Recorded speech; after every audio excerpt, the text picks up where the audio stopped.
Hello guys, welcome back to my channel, Weng Pitet. By the way guys, meron naman akong katanungan na sasagutin. Ang katanungan na sasagutin ko guys ay ayon sa katanungan tawagin na lang natin siya sa pangalan na Ayesha. Ito yung katanungan niya guys. Sabi niya, hello po ma'am, nagpapabalik ako sa agency pero pinag-uusapan pa po ng both agency at amo. 2 weeks pa lang po ako sa amo ko. Kung papapauwiin po ako ng Pinas, sino po sasagot ng ticket ko? Salamat po. From Saudi Danam. Damam pala. Okay, basahin ko to sa iyo ito. Ito yung isa sa mga karapatan ng isang domestic helper sa Saudi. Okay, ito yung basahin ko makinig ka muna.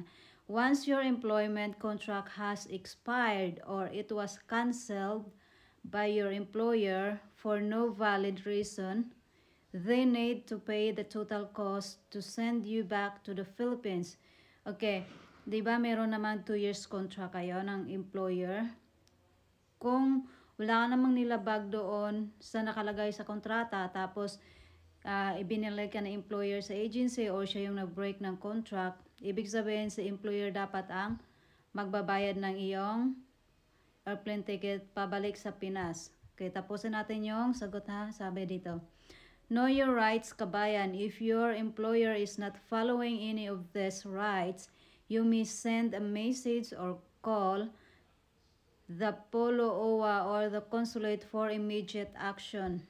Ito yung mga number guys consulate sa Saudi.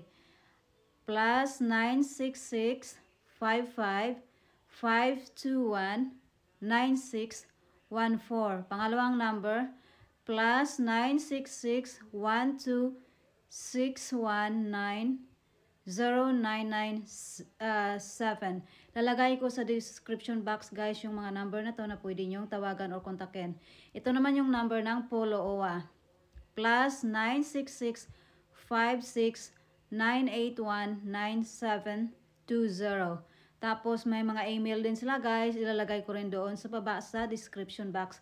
Sana makatulong to sa iyo, Ma'am Ayesha.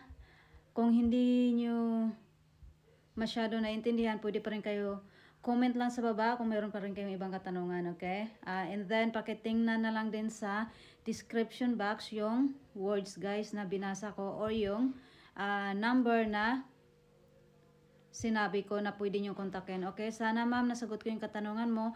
Pero kung meron ka pang ibang katanungan, just comment below. Don't hesitate to comment below. Okay, see you guys. Have a good day. And by the way guys, don't forget to click my video or subscribe. Babu!